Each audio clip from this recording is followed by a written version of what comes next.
So it's a message which is a digital format, and therefore it has the hope of surviving us. Well, definitely it can live literally forever, it's properly preserved. And if I have to describe myself to my descendants, my son and his children, hopefully he will procreate. Ooh, here comes the flood. Watch your feet. Keep going. I would say I'm a spaceship. I'm a spaceship that made a great leap from one planet to the next.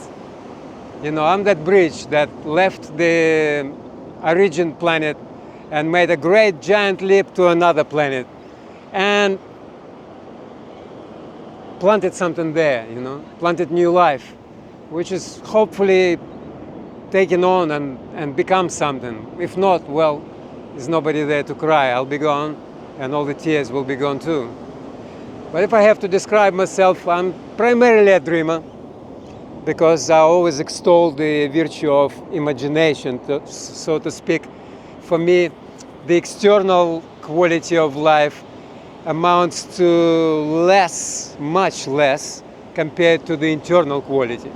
Even if I was imprisoned in some gray walls, but had a vivid imagination, capable of conceiving other planets, that would have been for me more advantageous than if I had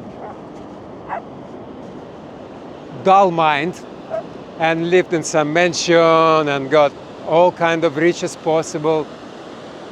Because what defines the quality of life, it's our inner reflection on life and not life itself, I find anyway. So yes, I didn't work enough, I didn't pay taxes, and governments are not happy with people like us. In fact, when I was looking for a job in New Zealand, frequently I would find in the job section, no dreamers please, which I was offended. It's like, what? The most creative people are dreamers.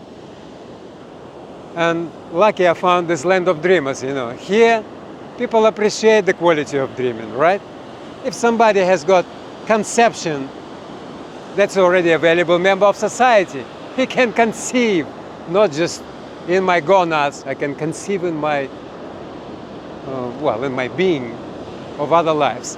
So I spend my days primarily reading books until technology came along. Now I spend my insomniac nights browsing internet, browsing Netflix, rubbish, but I find something everywhere. I'm interested in other people's lives.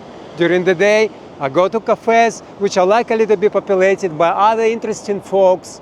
You know, I would buy my cup of coffee and I would sit and I wait for the next victim to come close by and I would engage. And we would have conversation. We would have sharing of a kind. Hello, Paul, how are you? That's another over there. Many people we know here. We're lucky. We're lucky because we can share. And if life is anything, it's something that is not kept. You know, like somebody told me, Nemo, you're not a bag, you're a tube. We are the channel. You know, something comes in, something comes out, literally and metaphorically. We must stay as open as we can, even with the risk of obliterating the sense of self. Because often what is self, but that stagnant personality that we're so protective of, trying to avoid, try to eat the same things, wear the same things, say the same things, look the same way. You know, all for what? Why are we so afraid of change? Let the life come in and change us. In fact, I'm asking it for it because I don't find change enough recently. I kind of grow crusty, but maybe that's the age. Maybe that's me. Maybe I finally lost it. But I used to be that, so let those children and grandchildren remember. Remember the giant leap.